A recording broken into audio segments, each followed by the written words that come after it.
Ladies and gentlemen, American German Bulldog Nation, I'm here to do another interview of a Durrani victim.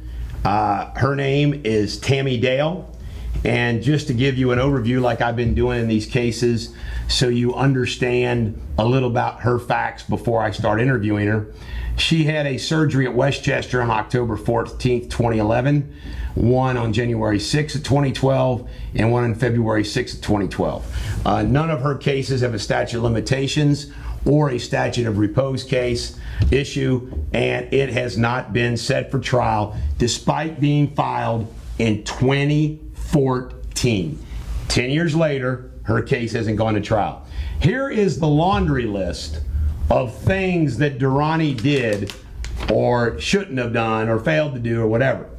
Put BMP2 without her consent.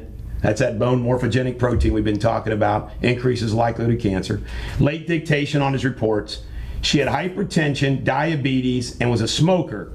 Didn't make her quit. All those things mean that he should have said, I can't do surgery. She got an infection. He used the wrong cage. One of his operative reports was dictated 119 days late. Had a false diagnosis to make him do the surgery. Had a complication of malposition and a complication of infection. Well, Tammy, sounds like he put you through the ringer. Yes. Tammy, where do you live? I live in South Lebanon. Okay. About 5 minutes from Kings Island. Okay. Why did you originally go to see Durrani? I kept having back problems. It got so bad that my dad had to come and get me while my husband was at work. And that literally take me to the emergency room. Okay. They told me wrong. They said I had a pinched sciatic nerve, which come to find out I didn't. I had degenerative disc disease and spinal stenosis. Gotcha.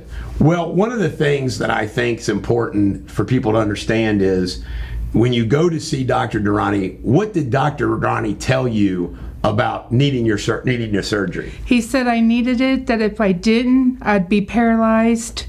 And he said... Common thing that he did. Right.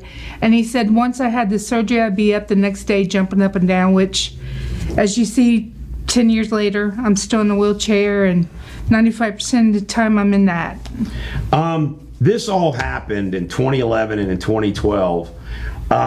What is different about what you can and can't do now than before? You weren't in a wheelchair in 2011, no. right? Okay, go ahead. Before I could walk, I'd lean on carts, but I was able to walk straight up. I can't stand straight up. I can't cook on my own. I had to have people to get the stuff out, then I can actually do it. My cousin, she lives with us. She does the dishes for me because I can't stand and do it. What area of your spine did he do? The neck, the middle, thoracic, or the lumbar? The lumbar. Okay. And what kind of surgeries did he do on you? He did a fusion and a... Just so you know, a fusion is where, and Durrani was famous for this, he would do fusions because you make more money on fusions, and he'd lie about the stenosis again if it's the first one that you're watching. And a fusion means that those discs in your back he makes them inflexible. He fuses them together. So you no longer can have the same motion that you once had. Do you know how many areas of your spine's been fused? No, I don't. Okay. You're going to stop by the office and they're going to give you the nurse review and everything else. I'll be there too. You said your husband wanted to be interviewed too, and he's here. What did he want to share with us? The things that he has to go through with helping me. Gotcha. Every day, like he's turned into a nurse. Right. Him and my kids have when they was living with us. God love you. When I had the third surgery, which was for the staph infection that his dog gave me, my youngest daughter at the time, she was 15, I believe. She was actually helping me change my wound stuff. Just so you know, if you didn't hear this before, his dog, a German Shepherd that he named Hank, he allowed to walk around freely in his doctor's offices. The waiting area, treatment rooms, everything. Hank had MRSA so bad, we found this out by subpoenaing the vet records, had MRSA so bad, he was dripping from his willy whacker with pus.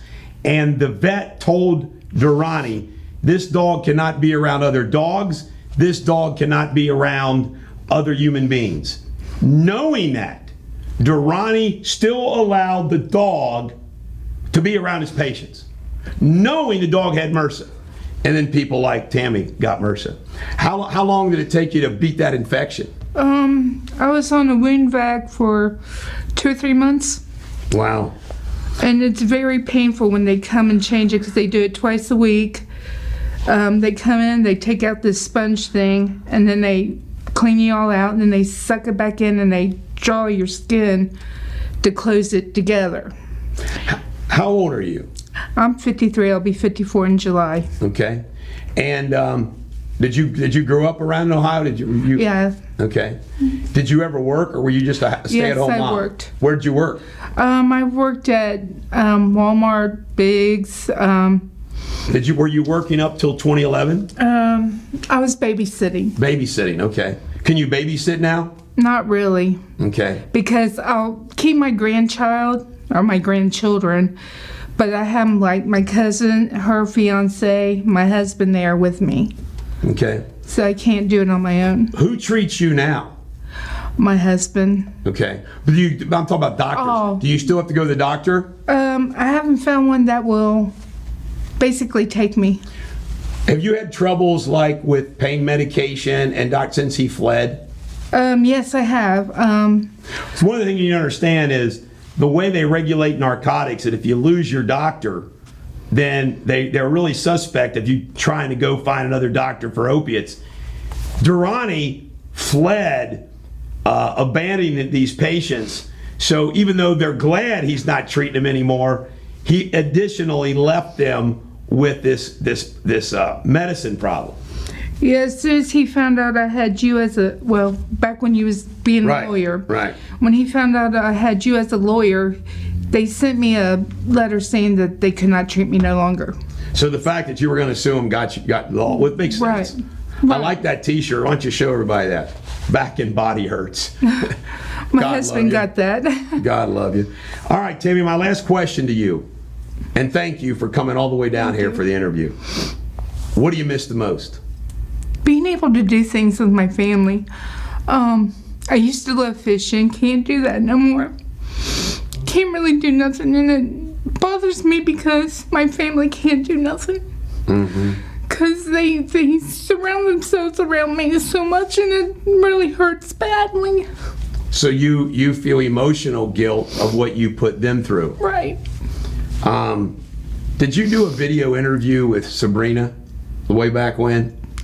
I think so. She thinks you're married. Yeah. You know, she interviewed so many of you, and she felt like she had post-traumatic stress disorder from interviewing all of you, because everyone has the same kind of story you, and it's just so awful what's happened to you with the guilt, and you're victimized again because the system won't give you justice. Right. It just seems like you keep getting slapped in the face. I want all of you to understand that Tammy Dale here is an Exhibit A, very representative of the Durrani victims, lower socioeconomic groups that he took advantage of, Medicare, Medicaid, defrauded. Remember, they went after him. And these are the kinds of individuals that Warren Buffett and his medical protective make no offers despite losing nearly every trial, and the Ohio court system forces us to go trial after trial after trial, and the system completely ignored it. It is evil, and we're not going to give up, Tammy. You keep hanging in there, okay? Oh, I'm trying. God love you. I'm one of the lucky ones. At least I got to live. Well, all right. All right, ladies and gentlemen, American jury, you get the picture yet? Thank you.